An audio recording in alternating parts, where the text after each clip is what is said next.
हरिद्वार में ग्राम प्रधानों ने अपनी कई मांगों को लेकर मुख्य विकास अधिकारी आकांक्षा कोंडे को ज्ञापन सौंपा। जिला प्रधान संगठन के बैनर तले प्रधानों ने किसानों के खेतों में सिंचाई के लिए पाइपलाइन योजना में तेजी लाने और मनरेगा के तहत मजदूरी बढ़ाने की मांग की है। प्रधानों का कहना है कि इन समस्याओं से ग्रामीणों को काफी परेशानियों का सामना करना पड़ रहा है। वहीं प्रधानों की समस्याओं को सुनने के बाद सीडीओ आकांक्षा कोंडे ने सभी को जल्द से जल्द मांगे पूरी करने का आश्वासन दिया।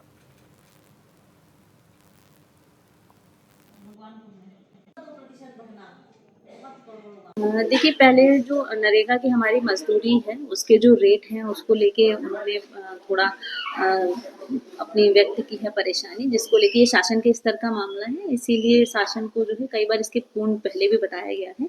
जो नरेगा की दर है वो हमारे यहाँ धरातल पे जो है उनको कम लग रही है, तो इसके लिए शासन को हम लोग कम्युनिकेट कर देंगे और जो नियमानुसार कार्रवाई होगी वो शासन स्तर से ही होनी है। उसके अलावा जल जीवन मिशन है जिसको लेके उन्होंने सड़क जो है खुदी हुई है, मरम्मत नहीं की गई है, कहीं पानी की लीकेज है, उन सभी को लेके उन्होंने परेशानियां अपनी बताई हैं। और आज हम लोगों ने मीटिंग भी रखी है जनप्रतिनिधियों के साथ और विभागों के साथ। मुख्य मांग तो जैसे अध्यक्ष जी ने बताया, सूर्यकांत भाई ने, पाइपलाइन की जो सूक्ष्म सिंचाई की सुविधा है वो किसानों को सीधा लाभ पहुंचाती है, तो वो गत वर्षों से चलती आ रही थी, तो पिछले साल वो बंद कर दी थी। मुख्य मांग तो हमारी वही थी। उसके अलावा और कुछ छोटे छोटे मुद्दे थे। मान लीजिए जैसा पाइपलाइन का मामला था कि भाई सड़कें फाड़ कर डाल दी गई है, वो सही नहीं हुई है, तो उसको भी मैडम ने बहुत अच्छे तरीके से नोट किया है। और जो भी हमारी इधर कुछ ऐसी मांग है जो छोटी मोटी है, सब में बहुत अच्छा आश्वासन हमें मैडम ने दिया है और सबको बहुत अच्छे तरीके से उन्होंने बोला है कि हम इसको शासन प्रशासन को भेजें। मनरेगा हो या कुछ जो भी उनके अंदर हमारे पास जो छोटी मोटी समस्या थी वो सब मैडम ने सुनी है।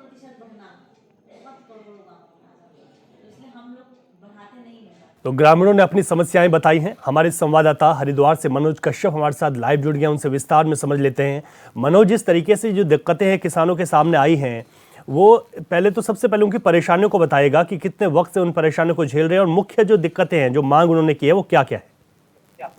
बिल्कुल, देखिए, जो भी यहाँ पे ग्राम प्रधानों ने सीडीओ के साथ में एक बैठक की है, उनसे मुलाकात की, उनको एक ज्ञापन भी सौंपे, क्योंकि कई समस्या ऐसी है कि जो ग्राम प्रधानों के सामने लगातार हम देखते हैं कि जो मनरेगा में जो मजदूर कार्य करते हैं उनका जो वेतन होता है वो 400 रुपए पर डे के हिसाब से उनको दिया जाता है और आज के समय में अपनी जीविका 400 रुपए के हिसाब से चलाना बहुत मुश्किल है। इसको लेकर यहाँ पे ज्ञापन सौंपा गया, जिन्होंने कहा है कि जिस तरीके से ये पूरा जो वेतन है कहीं ना कहीं इसको बढ़ाना चाहिए। यहाँ पे आश्वासन भी सीडीओ की तरफ से दिया गया है कि ये वेतन जल्दी बढ़ाया जाएगा और तमाम जो ग्राम प्रधान थे उनकी बातों को यहाँ पे सुना गया। कहीं ना कहीं इस तरीके से अब इससे लगे कई विकास कार्य, क्योंकि यहाँ पे तमाम जो विकास कार्य होते हैं वो सीडीओ की निगरानी में होते हैं। कुछ विकास कार्य लंबे समय से अटके हुए, कुछ ग्राम पंचायत भवन है जिनका निर्माण अभी तक नहीं हुआ है, कुछ लंबे समय से उनकी रिपेयरिंग नहीं हुई है। ऐसी समस्याओं को लेकर ग्राम प्रधानों ने मुलाकात की और यहाँ पे कहीं ना कहीं ग्राम प्रधानों ने ये निवेदन भी किया सीडीओ से कि लगातार भी जो विकास कार्य किए जाते हैं वो चाहे किसी भी मद से किए जाए, किसी भी योजना के तहत किया जाए, उनका जो एक डाटा होता है वो तैयार करके ग्राम प्रधानों को भी दिया जाए। उनकी जो देखरेख होती है वो उनकी निगरानी में रखी जाए, क्योंकि यहाँ पे किस तरीके का मटेरियल लगाया जाता है, किसी भी विकास कार्य में किस तरीके की योजनाएं होती है, तमाम जानकारी उनको होनी चाहिए। कहीं न कहीं विकास के जो मुद्दे हैं उनको बढ़ावा देने के लिए लेके जो ग्राम प्रधान थे उन्होंने सीडीओ से के साथ में एक बैठक की है, उनसे मुलाकात की है, ज्ञापन उनको सौंपा है। कहीं न कहीं अब सीडीओ की तरफ से भी एक आश्वासन ग्राम प्रधानों को दिया गया है कि तमाम जो इनके मुद्दे थे, जो ज्ञापन के अंदर जो बातें लिखी गई थी, उनपे जो है विचार किया जाएगा। जल्द ही जो ये मनरेगा के अंदर जो मजदूर कार्य करते हैं उनके जो वेतन बढ़ाने वाली बात की सबसे अहम मुद्दा ये था, क्योंकि लंबे समय से हम देख रहे हैं कि यहाँ पे तमाम जो मजदूर है, चाहे वो किसी प्राइवेट कंपनी में काम करने वाले मजदूर है या फिर किसी अन्य विभाग में काम करने वाले मजदूर है, उनका वेतन बढ़ गया है। लेकिन यहाँ पे जो मनरेगा जो विभाग है उसमें जो मजदूरों की जो तनख्वाह है, जो वेतन है, वो अभी तक उसमें बढ़ोतरी नहीं हुई लंबे समय से। कहीं न कहीं अब इस मांग को ग्राम प्रधान ने उठाया है कि इस वेतन को बढ़ाया जाए। जी मनोज, जिस तरीके से ग्रामीणों ने अपनी मांग यहाँ पर रखी है, सीडीओ से मुलाकात की, आपने कहा कि आश्वासन दिया है, क्या लगता है कि क्या जो ग्रामीण हैं जो वहाँ पर मिले थे वो इस आश्वासन से संतुष्ट नजर आ रहे हैं और कब तक ये उनके जो काम है, मुख्य काम, वो पूरे कर दिए जाएंगे? बिल्कुल, देखिए, जब से यहाँ से जो सीडीओ के पद पे आकांक्षा कोंडे ने पद संभाले तो लगातार हमने देखे कि तमाम जो ग्राम पंचायत है उनका निरीक्षण किया जा रहा है, ब्लॉकों का निरीक्षण किया जा रहा है। यहाँ पे जो लंबे समय से जो निर्माण कार्य अधूरे थे उनका यहाँ पे तेजी से जो है विकास काम करने के आदेश भी सीडीओ की तरफ से दिए गए। तो लगातार भी जो है विकास कार्यों को लेकर समीक्षा बैठक की जाती है और साथ ही साथ चाहे वो स्वास्थ्य विभाग हो या फिर अन्य विभाग हो, उनके साथ में बैठक की जाती है। आंगनबाड़ी से जुड़ी हुई जो तमाम योजनाएं होती है वो लोगों तक कैसे पहुंचे उसको लेकर बैठक की जाती है। लगातार हमने देखे कि यहाँ पे सीडीओ के द्वारा सभी अधिकारियों के साथ में समीक्षा बैठक की जाती है, विकास कार्यों को कैसे आगे बढ़ाया जाए, इस पर चर्चा की जाती है। तो कहीं न कहीं जो तमाम जो ग्रामीण थे, ग्राम प्रधान थे, उन्होंने इस बात पे यहाँ पे ये बात कही है कि कहीं न कहीं उनको जो आश्वासन दिया है, उसको जल्द पूरा किया जाएगा अधिकारियों की ओर से। लगातार हमने देखा है कि यहाँ पे चाहे हरिद्वार के जिला अधिकारी हो या फिर सीडीओ लगातार ही क्षेत्रों में जाकर लोगों की समस्या भी सुनी हो, या फिर तहसील दिवस पे भी जो है लगातार दोनों अधिकारी लोगों के बीच पहुंचते उनकी समस्या का समाधान किया जाता है। जो लंबे समय से विकास कार्य जो काफी समय से पेंडिंग पड़े थे, उनका भी अब यहाँ पे कार्य तेजी से किया जा रहा है। जी, तो मनोज, आप कह रहे हैं कि कार्य तेजी से किया जा रहा है और यहाँ पर जो आश्वासन भी दिया गया है उस पर भी ग्रामीणों को ये लगता है कि यहाँ पर अब काम हो पाएंगे। तो ये देखना होगा कि अब कब तक जो सीडीओ का आश्वासन है उस पर ग्रामीणों की समस्याओं पर काम हो पाते हैं। आप नजर बनाए रखिएगा। बहुत शुक्रिया आपका विस्तार से जानकारी के लिए। तो आपको बता दें कि हरिद्वार में सीडीओ आकांक्षा कोंडे जब से उन्होंने पदभार संभाला है तो ग्रामीणों की जो आशाएं हैं वो बढ़ गई हैं। उनको ऐसा लगता है कि उनकी जो समस्याएं हैं उन समस्याओं पर काम हो सकता है और यही वजह है कि आज उन्हें आश्वासन भी दिया गया है। तो आपको बता दें ग्रामीणों ने अपनी परेशानी सामने रखी है। सीडीओ ने ग्रामीणों की समस्याएं सुनी, उन्होंने मुलाकात की, उन्होंने एक ज्ञापन सौंपा है अपनी मांगों को लेकर।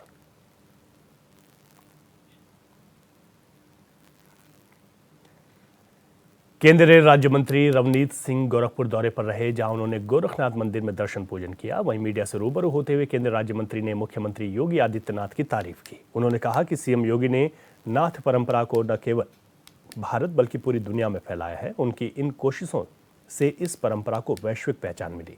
केंद्रीय राज्य मंत्री ने कहा कि सरकार आने वाले समय में सिख और अन्य परंपराओं को मानने वाले लोगों के लिए ननकाना साहब में दर्शन की सुविधा सुनिश्चित करने पर काम कर रही है, जिससे धार्मिक सद्भाव और पर्यटन को भी बढ़ावा मिलेगा।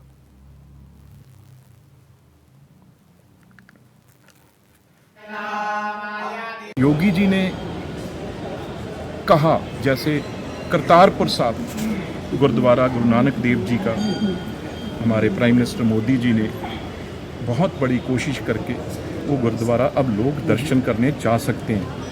तो उसी तरीके से योगी साहब ने उस दिन गुरु जी के शहादत पे ये बोला भी, ननकाना साहिब जो गुरु नानक देव जी की बर्थ प्लेस है, ननकाना साहब के बारे में उन्होंने कहा क्यों नहीं हमारे सिख भाई और गुरु नानक देव जी को मानने वाले लोग वहाँ क्यों नहीं जा सकते। हमारे संवाददाता गोविंद कुशवाहा हमारे साथ इस वक्त लाइव जुड़ गए हैं। गोविंद, जिस तरीके से केंद्रीय राज्य मंत्री का ये दौरा रहा, उन्होंने दर्शन पूजन भी किए हैं, पूरे दौरे को लेकर आप बताएगा कि ये कितना महत्वपूर्ण दौरा भी था और उनका पूरा शेड्यूल क्या रहा?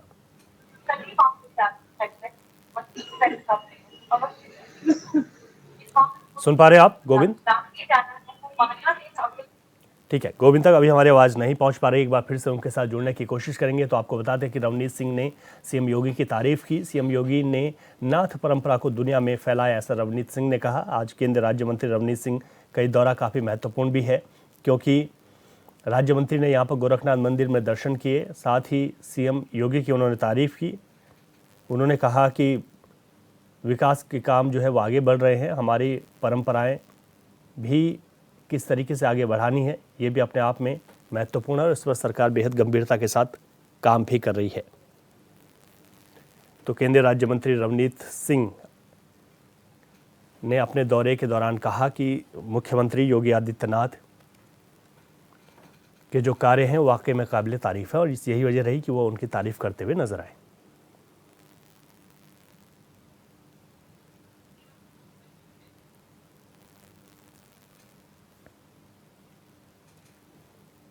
हमारे संवाददाता गोविंद कुशवाहा से जुड़ने की एक बार फिर से कोशिश करते हैं। गोविंद, आप सुन पा रहे हैं हमें? जी जी जी बिल्कुल। जी गोविंद, बताइए रवनीत सिंह के इस पूरे दौरे को लेकर क्या कुछ जानकारी है? देखिए, मैं आपको बता दूं कि आज जो केंद्रीय राज्य मंत्री हैं रवनीत सिंह, उनको पढ़ने जाना था। हालांकि वहाँ विभागीय जो लोकार्पण शिलान्यास कार्यक्रम था उसमें उनको शामिल होना था, लेकिन पहले वो गोरखपुर पहुंचे, गोरखनाथ मंदिर गए और गुरु गोरक्षनाथ बाबा का पूजन अर्चन किया, उनका आशीर्वाद लिया। उसके बाद महंत अवैधनाथ जी की समाधि स्थल पर जाकर मत्था टेका। इसके बाद उन्होंने मीडिया से भी बात की। उन्होंने मीडिया से बात करते हुए बताया कि नाथ संप्रदाय विश्व का ऐसा संप्रदाय है जिसमें जो गुरु परंपरा होती है कहीं ना कहीं वो बढ़ चढ़ कर होता है। गुरु शिष्य का जो एक रिश्ता होता है वो पूरी तरीके से कहीं ना कहीं नाथ संप्रदाय में देखने को मिलता है। उन्होंने ये भी कहा कि गोरखनाथ मंदिर आकर वो पूरी अपने आप को पूरी तरीके से जी। भाग्यशाली मानते हैं, सौभाग्यशाली मानते हैं। उन्होंने गुरु गोरखनाथ बाबा का दर्शन किया। इस मौके पर लगभग 1 घंटे तक वो गोरखनाथ मंदिर में रहे, पूजन अर्चन किया और उन्होंने गोरखनाथ मंदिर में प्रसाद भी ग्रहण किया। जी गोविंद, जिस तरीके से केंद्रीय राज्य मंत्री मुख्यमंत्री योगी आदित्यनाथ की तारीफें करते हुए दिखाई दे, किन बातों को लेकर उन्होंने जिक्र किया योगी आदित्यनाथ का, और उन्होंने कहा कि योगी आदित्यनाथ बेहतर कार्य कर रहे हैं? देखिए, सबसे पहले उन्होंने जो गुरु शिष्य की परंपरा है उसको लेकर मुख्यमंत्री योगी आदित्यनाथ की जमकर तारीफ की। उन्होंने कहा कि जो गुरु शिष्य की परंपरा है वो कहीं ना कहीं मुख्यमंत्री योगी आदित्यनाथ उसकी एक मिसाल है। आज वो प्रदेश के बागडोर को भी संभाल रहे हैं, लेकिन जब भी समय मिलता है जो शिष्य होते हैं, जो गुरु शिष्य का परंपरा होता है उसकी भी बखूबी निर्वहन करते हैं। और जो नाथ संप्रदाय है, कहीं ना कहीं नाथ संप्रदाय में जो गुरु शिष्य की भूमिका होती है, गुरु की भूमिका होती है, वो कहीं ना कहीं नाथ संप्रदाय में ही देखने को मिलता है। तो उन्होंने और जो मुख्यमंत्री जो प्रदेश में जो काम कर रहे हैं, जो विकास हो रहा है उसको लेकर भी उन्होंने उनकी तारीफ की कि उत्तर प्रदेश में लगातार चौमुखी विकास हो रहा है।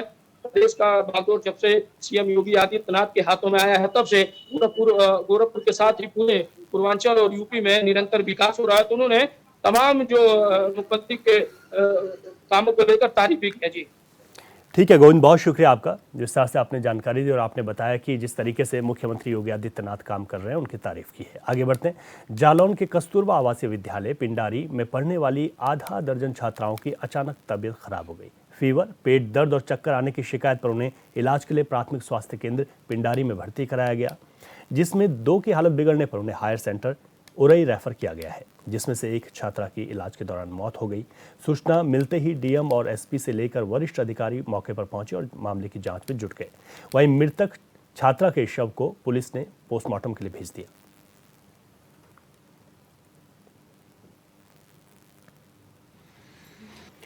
तो आपको बता दें कि जालौन में जिस तरीके से ये घटना हुई, अचानक से छात्राओं की तबीयत बिगड़ी। आधा दर्जन से अधिक छात्राओं की तबीयत बिगड़ी है और तबीयत बिगड़ने पर उनको फीवर, पेट दर्द और चक्कर आने की शिकायत हुई। सभी को अस्पताल पहुंचाया गया।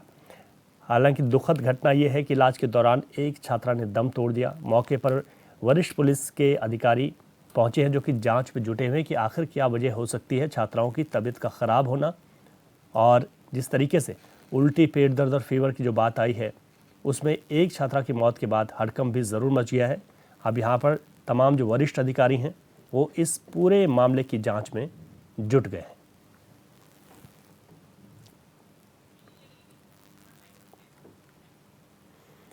अधिक जानकारी के साथ हमारे संवाददाता नितिन कुमार हमारे साथ लाइव जुड़ गए हैं। नितिन, जिस तरीके से ये घटना हुई है, अचानक से फीवर हो जाना और जो यहाँ पर दिक्कतें आई हैं छात्राओं को, क्या कुछ वजह सामने निकल कर आ पाई है अभी तक?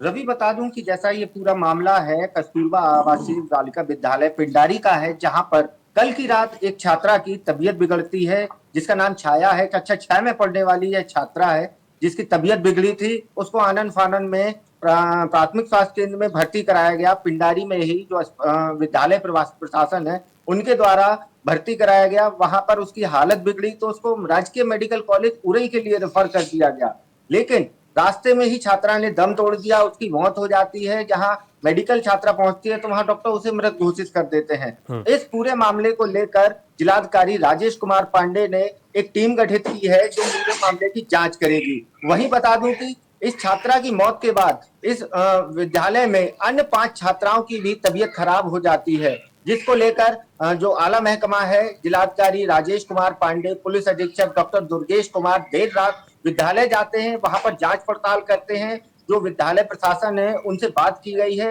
हालांकि व्यवस्थाएं दुरुस्त पाई गई हैं, लेकिन किन कारणों से छात्रा की ये मौत हुई है और छात्राएं बीमार हुई हैं, ये पूरा मामला जांच का विषय है और जांच इस मामले में चल रही है। जैसा कि डीएम राजेश कुमार पांडे द्वारा इस मामले को लेकर एसडीएम कोच स्वाति सिंह को लगाया गया था कि मामले की जांच करें। वहीं एसडीएम कोच का कहना है कि इस मामले में बीएसए को एक लेटर जारी किया गया है कि पूरे प्रकरण की जांच की जाए। नितिन, आप कह रहे हैं कि बीएसए को ये प्रकरण पर जांच करने की बात भी कही गई है, लेकिन बड़ा सवाल है कि काफी वक्त बीत गया। क्या कुछ प्रथम दृष्टया कुछ चीजें सामने निकल कर आ रही हैं जहां पर लापरवाही मानी जा रही है? जी, जैसा रवि बता दूं कि जैसा कि ये मामला है, तो इस मामले में अभी तक जो निकल कर आया है, तो बताया गया है कि छात्रा को बुखार की शिकायत थी और उल्टी की शिकायत थी। जो पहले से ही बता रहे हैं कि छात्रा बीमार थी, जिसको फिर इलाज के लिए भर्ती कराया गया और उसकी हालत बिगड़ती गई। लेकिन कहीं ना कहीं एक बात जो निकल कर सामने आ रही है कि जो छात्राएं हैं उनको दूषित खाना दिया गया है, जिस वजह से उनकी यह हालत बिगड़ी है। लेकिन अभी भी जो जिला प्रशासन है इस मामले की पूरी तह तक जाने में जुटा हुआ है कि क्या कारण रहा जो एक छात्रा की मौत हुई और 5 अन्य छात्राएं बीमार हैं। हालांकि इस मामले में आज खुद एसडीएम कोंच स्वाति सिंह विद्यालय गई थी, जिन्होंने जांच पड़ताल की है, विद्यालय में पहुंचकर अन्य छात्राओं से भी बात की है। लेकिन अभी और जो छात्राएं बीमार थी वो स्वस्थ हैं और सकुशल हैं। ठीक है, नितिन आप बता रहे हैं कि जो अन्य छात्राएं जिनकी तबीयत खराब हुई थी वो अभी सकुशल हैं, तो अच्छी बात है। आप खबर पर नजर बनाए रखिएगा। बहुत शुक्रिया आपका जानकारी के लिए। खबर लक्सर से है, जहां बाकरपुर पंचायत में मुख्य विकास अधिकारी के निर्देश पर सहायक विकास अभियंता की टीम ने पंचायत में विकास कार्यों की जांच की, जिसमें पाइपलाइन कार्य में धांधली पाई गई। कई लाभार्थियों के खेतों में पाइपलाइन दबी नहीं मिली। दरअसल बाकरपुर ग्राम पंचायत में ग्राम प्रधान की ओर से किए गए मनरेगा में अन्य विकास कार्यों की धांधली की शिकायत मुख्य विकास अधिकारी हरिद्वार से की गई, जिस पर एक टीम बनाकर सहायक विकास अभियंता अनिल जैन को पंचायत में विकास कार्यों की जांच करने के निर्देश दिए गए थे। जिसके बाद सहायक अभियंता ने पंचायत में पहुंचकर सड़क, नाली और किसानों के खेतों में बिछाई गई पाइपलाइन का भौतिक निरीक्षण किया। मौके पर भारी अनियमितताएं मिली। सहायक अभियंता ने कहा कि मामले में कार्रवाई के लिए जांच रिपोर्ट मुख्य विकास अधिकारी को सौंप दी जाएगी।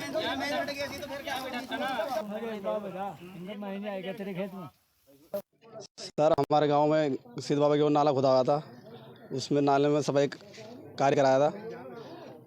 20 मीटर सफाई कार्य कराया है, बाकी सारा फर्जी पाया है इसके अंदर। उसके 4 लाख रुपए निकाल लगाया। गांव में सीसी रोड बढ़ाई गई। सीसी रोड में कुछ भी ऐसा नहीं है जो डाला, जो मतलब सब रोड खत्म डाल रखी है गांव में।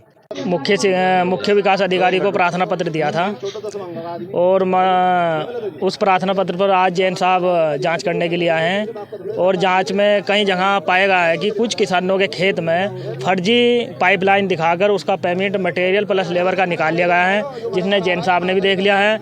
नाम किसी का है और लाभ किसी और को दे दिया गया है, जिसका कुछ अभी पता नहीं लग पा रहा है। और कुछ जगह जैसे नालों की उन्होंने फर्जी तरीके से पैसे निकाल लिए गए हैं और कोई किसी तरह का कोई काम नहीं किया गया है। सीसी में भी बहुत जो उसकी गुणवत्ता है वो बहुत खराब है। विकास अधिकारी महोदय को प्रार्थना पत्र दिया था, गांव में गड़बड़ हो रही है, उसकी उन्होंने मुझे जांच अधिकारी नामित किया है। उसकी जांच करने हम लोग आए थे आज। हमने फील्ड देख लिया, अब कागज़ चेक करेंगे, उसके बाद हम कुछ बता पाएंगे कि क्या सत्य है और क्या असत्य है। नहीं, मौके पर गए, हमने मौके पर जो देखा उसे नोट कर लिया। अब उसके पेपर भी चेक करेंगे, जो फ़ोटो हैं साइट पे फाइल मंगाएंगे, फ़ोटो देखेंगे कि वो जो, क्योंकि कच्चा काम है, नालों का खुदाई है नहीं है, वो फ़ोटो से ही पता चलेगा कि आज तो वहाँ पर घास खड़ी है। काम हुआ था नहीं हुआ तो वो फ़ोटो ये फाइल बताएगी, फाइल मंगा के उस पर देखेंगे। अधिक जानकारी के साथ हमारे संवाददाता गोविंद चौधरी हमारे साथ फोन लाइन पर हैं। गोविंद, जिस तरीके से मनरेगा में यहाँ पर कहा जा रहा है कि जो काम होने थे उसमें अनियमितता है, भौतिक इसका सत्यापन भी किया गया है, और क्या कुछ जानकारी मिल पा रही है? बिल्कुल, देखिए रवि, ये लक्सर तहसील के जो है बाकरपुर गांव का जो है पूरा मामला है, और जिसमें जो है कई जो है गांव के ग्रामीणों ने जो है ग्राम प्रधान पर कई तरीके से जो आरोप लगा, क्योंकि जिस ग्राम प्रधान को जो है अपने विकास कार्यों के लिए जो है लोग चुनते हैं, उसी ग्राम प्रधान पर जो है ये आरोप लगा है, क्योंकि जो किसानों की जो सिंचाई की जो पाइपलाइन होती है जो खेतों से दबकर जाती है, उस पर ये आरोप है, कई तरह की अनियमितता है, और जिस पर जो है अब जो जांच की कार्रवाई बैठी है और कई तरह की जांच अब देखने को मिली है। और आज जो है गांव में जो है टीम गठित की गई थी, जो जांच हुई है, और कई तरह के जो जांच की गई थी उस जांच में जो है कई तरह की अनियमितता यहाँ पर शामिल होने की बात कही गई, क्योंकि जिन किसानों की जो है पाइपलाइन यानी सिंचाई के संबंधित जो पाइपलाइन डलती है, कई ऐसे किसान हैं जिनको कागजों में दिखाकर जो है उनका पैसा निकाल लिया गया है, और कई तरह की ऐसी जो है पाइपलाइनें हैं जिनका विकास कार्य दर्शाया गया है, हालांकि किसानों को इसका लाभ नहीं मिल पाया। तो इसी को लेकर आज एक जो जांच हुई है और ये बात खुलकर सामने आई कि ग्राम प्रधान पर ये आरोप है। हालांकि ग्राम प्रधान जो तमाम जो आरोप है वो निराधार बता रहे हैं, लेकिन जो जांच टीम है वो कह रही है कि विकास कार्य में कहीं ना कहीं धांधली हुई है, यानी कि जो ग्राम प्रधान है उन पर ये आरोप है। और आज जो है ये आरोप जो है अब जो है पूरी तरीके से जो रिपोर्ट बनकर जो मुख्यालय को जाएगी, अब देखने वाली बात होगी कि ग्राम प्रधान पर किस तरह की जो है कार्रवाई अब अमल में ला पाती है। रवि गोविंद, क्योंकि पंचायत के विकास कार्यों में ये जांच की गई है तो ग्रामीणों का सीधा सीधा आरोप ग्राम प्रधान पर है या कुछ और लोगों की संलिप्तता भी इसमें हो सकती है? उसके लिए इंतजार करना पड़ेगा कि रिपोर्ट में क्या है। देखिए रवि, बिल्कुल सही बात है, क्योंकि जो ग्राम प्रधान पर जो आरोप है, क्योंकि एक वीडियो शामिल होता है, पंचायत अधिकारी शामिल होता है और कई तरह के अधिकारी इसमें शामिल होते हैं, तभी जाकर जो है विकास कार्यों का ये पैसा निकलता है। लेकिन सबसे बड़ी बात यह है कि जिस तरह से ग्रामीणों की जो पाइपलाइन यानी सिंचाई विभाग से संबंधित जो सिंचाई की पाइपलाइन होती है वो खेतों में दबती है, जो किसानों को सीधा सीधा लाभ इससे मिलता है। लेकिन सबसे बड़ी बात यह है कि अगर खेतों में पाइपलाइन नहीं दबी और ये पैसा निकल गया तो सबसे बड़ी बात यह है कि कई इसमें जो है जो संबंधित अधिकारी है विकास खंड के, ये शामिल होने की बात सामने आ रही है। लेकिन सबसे बड़ी बात यह है कि जिस तरह से जांच हुई है, अब किन किन लोगों सामने आएंगे, कौन कौन लोग इसमें पूरे घोटाले में सामने आए, कितने किसानों की पाइपलाइन का पैसा निकालेगा, तो ये सबसे बड़ी बात है। बिल्कुल ठीक है आपने गोविंद, और इस रिपोर्ट के बाद अब ये इंतजार करना होगा कि इस पे क्या कुछ कार्रवाई की जाती है, क्योंकि पाइपलाइन कार्य में जो धांधली पाई गई और आपने बताया कि भौतिक सत्यापन इसका हुआ है, उसके बाद ये सीधे तौर पर देखा जा रहा है कि यहाँ पर जो कार्य हुए हैं उन कार्यों में अनियमितताएं हुई हैं। अब रिपोर्ट जो सौंप दी गई है उस रिपोर्ट के बाद अब बड़े अधिकारी इस पर क्या एक्शन लेंगे, इसका इंतजार करना पड़ेगा। बहुत शुक्रिया गोविंद चौधरी आपका तमाम जानकारी के लिए। और न्यूज़ स्पेशल में अभी के लिए इतना ही। खबरों से अपडेट रहें और देखते रहे चैनल 24/7। इजाज़त दीजिए, नमस्कार।